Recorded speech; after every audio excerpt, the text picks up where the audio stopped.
रायसेन बेगमगंज से हमारे संवाददाता शरद शर्मा की रिपोर्ट। श्री कृष्ण जन्माष्टमी धूमधाम से मनाते हुए मटकी फोड़ प्रतियोगिता हुई संपन्न।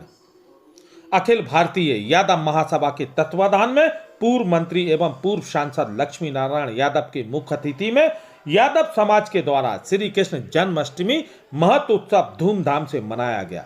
दशहरे मैदान में श्री कृष्ण भगवान की शोभा यात्रा झांकी सहित नगर के मुख्य मार्गों से निकाली गई, जो मुख्य मार्गों से होती हुई वापस समारोह स्थल पर पहुंची।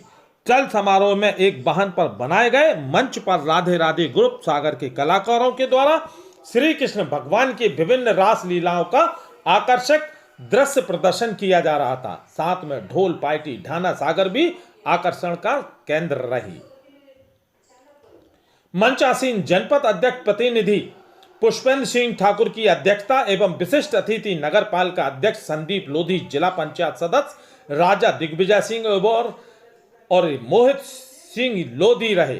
पार्षद व ब्लॉक अध्यक्ष कांग्रेस यादव, अध्यक्ष पदाधिकारी व प्रमुख जनों ने कमलेश यादव, नवल किशोर यादव, बिट्टू यादव, पत्रकार, जनपद अध्यक्ष पुष्पेंद्र सिंह ठाकुर इत्यादि ने पुष्प मालाओं से धर्म ध्वजा का स्वागत किया।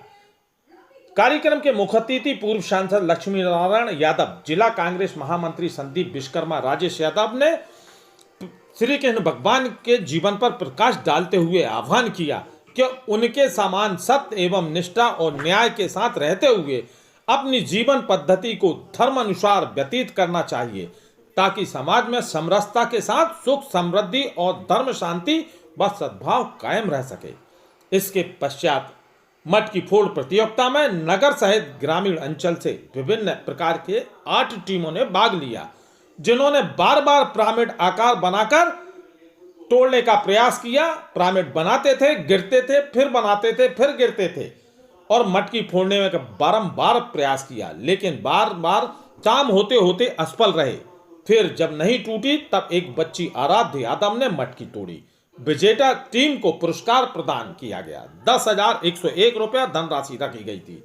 समारोह स्थल पर राधे राधे ग्रुप सागर से कलाकार द्वारा श्री कृष्ण भगवान की रासलीला का मंचन किया गया और बेगमगंज में कृष्ण जन्माष्टमी के उपलक्ष्य में शिवालय धाम सहित नगर के सभी मंदिरों को खूबसूरत ढंग से सजाया गया था, क्योंकि आज नंद गोपाल का जन्म होना था 12 बजे और नंद घर आनंद भयो, जय कन्हैया लाल की, हाथी घोड़ा पाल की, और तेरा दिल तो दीवाना हो गया, काली कमली वाला आदि भजनों पर श्रद्धालु जमकर झूमे नाचे। महाआरती के बाद महाप्रसादी का वितरण किया गया, जिसमें श्रद्धालुओं ने बड़ी संख्या में हिस्सा लिया।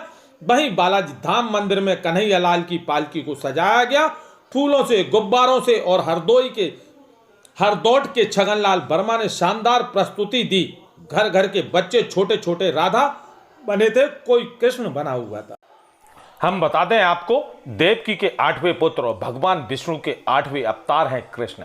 भगवान कृष्ण में जन्म से ही सिद्धियां मौजूद थीं। उनके पिता वासुदेव और माता देवकी जी के विवाह के समय जब मामा कंस अपनी बहन देवकी को ससुराल पहुंचाने जा रहे थे, तभी एक आकाशवाणी हुई थी, जिसमें बताया था देवकी के 8वें पुत्र के हाथों कंस का वध होगा। इसके बाद वासुदेव और देवकी को कंस ने कारागार में डाल दिया था। अष्टमी के दिन रात्रि 12 बजे कंस की कारागार के सभी ताले टूट गए थे और सभी सैनिक गहरी नींद में सो गए थे। आकाश में घने बादल छा गए थे, भयंकर आंधी, तूफान और बारिश होने लगी थी। इसके बाद कृष्ण जी का जन्म हुआ था। भगवान के जन्म के जिस नक्षत्र और समय को चुना गया वह काफी मायनों में खास है। आखिर भगवान ने जन्म के लिए आधी रात का ही समय क्यों चुना?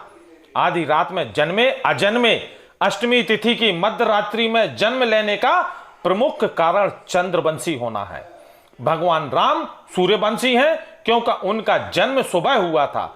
भगवान कृष्ण चंद्रवंशी हैं, क्योंकि उनका जन्म रात्रि में हुआ था। और श्री कृष्ण चंद्रवंशी और चंद्रदेव उनके पूर्वज चंद्रदेव के पुत्र बुध हैं। इसलिए भगवान ने जन्म के लिए बुधवार का ही दिन चुना। वह भी रोहिणी नक्षत्र में, चंद्रमा की पत्नी का नक्षत्र है। इस कारण रोहिणी नक्षत्र में भगवान ने जन्म लिया। वहीं अष्टमी तिथि शक्ति का प्रतीक मानी जाती है और भगवान विष्णु इसी शक्ति के कारण पूरे ब्रह्मांड का संचालन करते हैं। इसलिए बुधवार के दिन रोहिणी नक्षत्र में अष्टमी तिथि को भगवान कृष्ण का जन्म हुआ, जिस समय सभी उनके पूर्वज उपस्थित थे। पौराणिक कथाओं के अनुसार चंद्रदेव की इच्छा थी कि वह उनके कुल में जन्म ले, क्योंकि भगवान राम तो सूर्य के कुल में जन्म लिया था। इसलिए हे प्रभु, इस अवतार में मेरे कुल में जन्म ले, ताकि सुख मुझे भी प्राप्त हो सके और प्रत्यक्ष दर्शन कर सकूं। भगवान कृष्ण का रात्रि में प्रादुर्भाव पर पूरे ब्रह्मांड का वातावरण सकारात्मक हो गया। देवी देवता मंगल गीत गाने लगे और ईश्वर का गुणगान करने लगे। प्रकृति, पशु पक्षी, साधु संत, किन्नर आदि सभी नाचने गाने लगे और ईश्वर के जन्म को लेकर हर्षित हुए। बताया जाता है कि पृथ्वी से लेकर इंद्रलोक तक चारों तरफ ईश्वर के आने का हर्षमय वातावरण हुआ। जब ईश्वर ने पृथ्वी पर जन्म लिया, तब देवताओं ने स्वर्ग से फूल बरसाए थे। कृष्ण जन्माष्टमी पर रहेगा द्वापर युग जैसा संयोग। रोहिणी नक्षत्र के साथ कई शुभ योग भी हैं। भगवान कृष्ण ने कंस के कारागार से निकलने के लिए आधी रात का समय इसीलिए चुना था। रायसेन बेगमगंज से हमारे संवाददाता शरद शर्मा की रिपोर्ट।